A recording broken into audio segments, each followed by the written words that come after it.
Huang Ho নদী অর্থাৎ পিত নদীকে বলা হতো চীনের দুঃখ। প্রাচীন চীনে প্রায় হুয়াংহো নদী ছাপিয়ে উঠে সবকিছু বন্যায় ভাসিয়ে দিত বলে এই নদীর নাম ছিল চীনের দুঃখ। ইতিহাসে ২৬ বার এই নদীর গতিপথ বদল হয়েছে অতি প্রচণ্ডভাবে। এর ফলে প্রত্যেকবারই চীনের জনগণের জীবনে নেমে এসেছে অবর্ণনীয় দুঃখ দুর্দশা। তেমনই ইংল্যান্ডের দুঃখ হয়ে দাঁড়িয়েছে স্পেন। তারা এই স্পিনকে যেন বাঘের মতো ভয় পান। একটা সময় ছিল যখন এশিয়ার মাটিতে খেলতে এলে স্পিনে বেশি কাবু হতো ইংল্যান্ড। দলে স্পিনার থাকলেও সেরকম কার্যকর ঘূর্ণি বোলার নিয়মিত তৈরি করতে পারেনি তারা।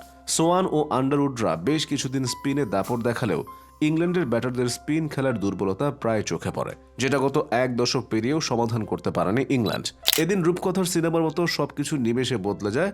রশিদ খানের ঘূর্ণি পড়তে না পেরে খোঁচা দিয়ে বসেন আদিল রশিদ। প্রথম স্লিপে দুর্দান্ত এক ক্যাচ ধরেন মোহাম্মদ নবী।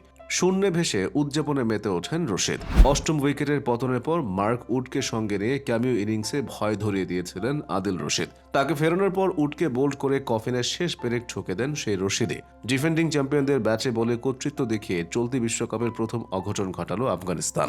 দিল্লিতে সুপার সানডেতে টস হেরে ব্যাটিং করতে নেমে বিশ্বকাপ ইতিহাসে দ্বিতীয় সর্বোচ্চ সংগ্রহ ২৮৪ রানে অল আউট হয় আফগানরা। তারা করতে নেমে ২১৫ রানে থেমে যায় ইংলিশদের রানের চাকা।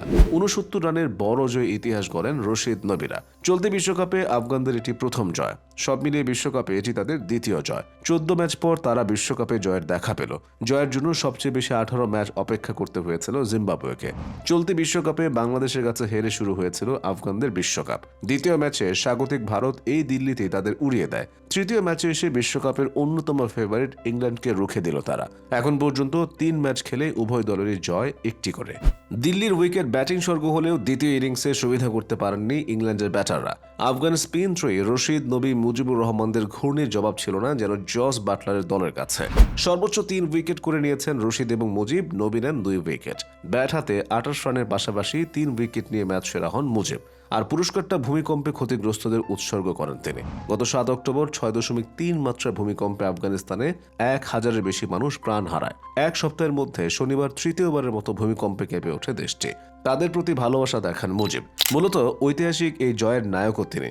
ইংল্যান্ডের শক্তিশালী ব্যাটিং লাইন আপের জন্য ৩০০-র কাছাকাছি রান তাড়া করা অবশ্যই কঠিন কিছু নয়। তবে সবার নিয়ন্ত্রিত বোলিংয়ে প্রতিপক্ষকে বেঁধে রাখার কাজটা কি দারুণভাবেই না করল আফগানিস্তান।